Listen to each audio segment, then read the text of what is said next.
On my board, right now, I have some famous prisons, okay? And I want to know, do you recognise any of these famous prisons? I wonder if there's anyone in Lancaster today who's ever been to any of these prisons, okay? So, do you recognise any of these prisons? Number one, does anyone know which prison that is? Someone help me out here. Do you know which prison that is? Number one. Alcatraz. Alcatraz, you're right, that's right. Great White Shark. Does anyone know who went to Alcatraz? Clues in the name. Al Capone. Went there. Yes, you're right, my friend. Al Capone went to Alcatraz. Okay, what about number two? A little bit closer to home, okay? Do you recognise which one this is, okay?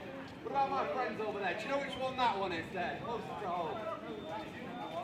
You need number one, okay? It's the Tower of London, you're right, the Tower of London, yeah. Now, that's right. The Tower of London, lots of poppies outside there.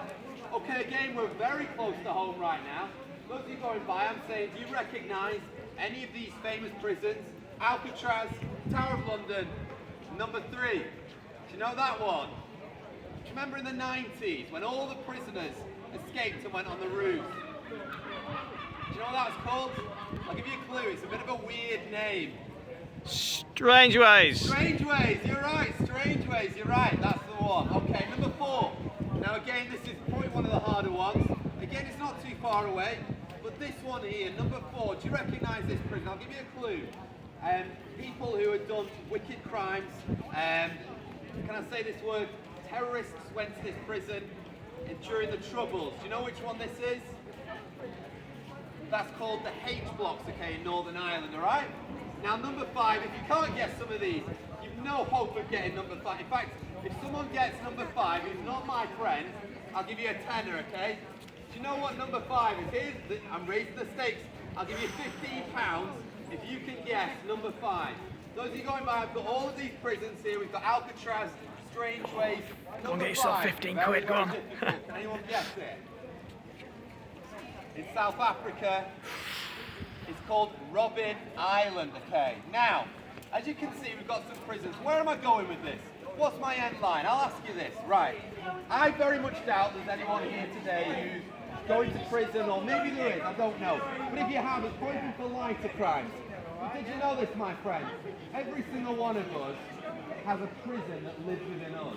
Every single one of us, it doesn't matter how happy we seem, we all carry chains, don't we?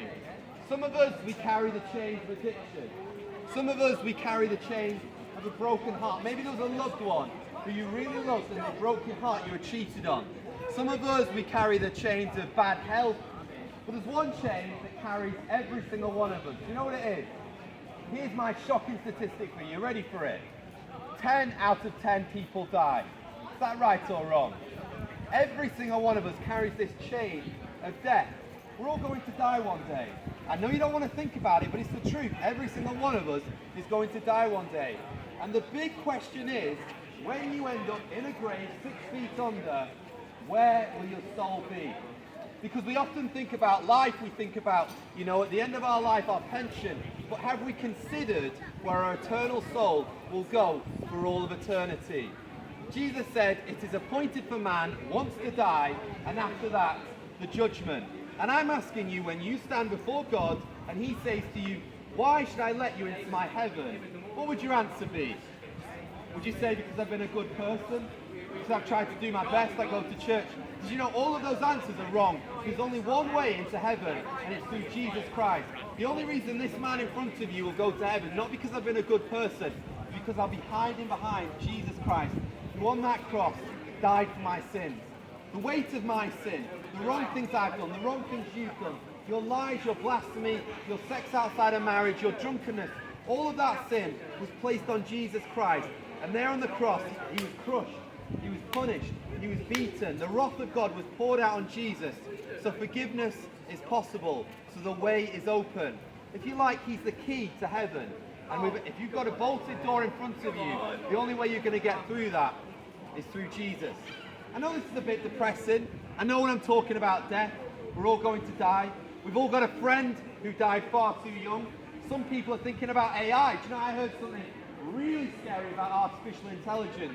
You might not want to hear this, but by 2037, they believe that AI robots are going to take over the world to the point where we'll actually be hiding from them. They'll get a billion times smarter than us.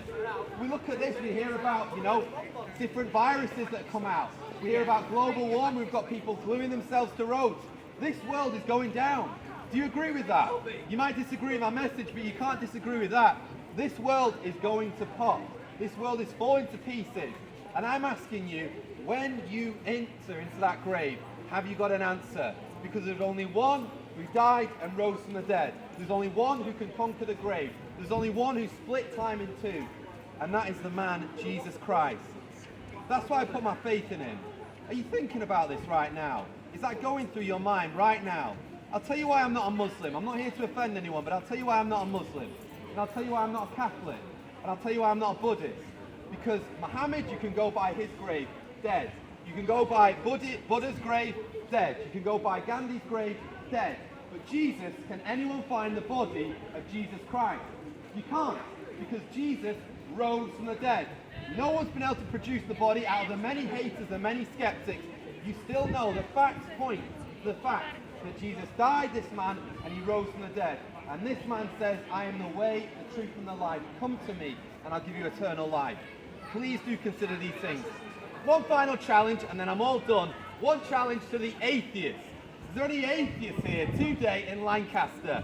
Here's my challenge to you, Mr. Atheist. What would you think of me if I said to you, Harry Potter is a terrible book?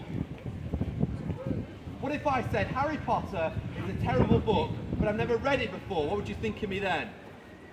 Well, you'd say, read it first, and then make a judgment. That's just very judgmental. You're not going to read it first. And I'm saying the same thing to you. Do not say the Bible is full of fairy tales, it's a load of nonsense, without reading it first, because most people haven't. And I'll give anyone who's not too embarrassed to come up to a bold street preacher and take a portion of the Bible, come and take it from my hand for free and read it for yourself.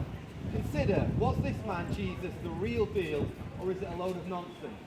You can't reject it until you come and read it.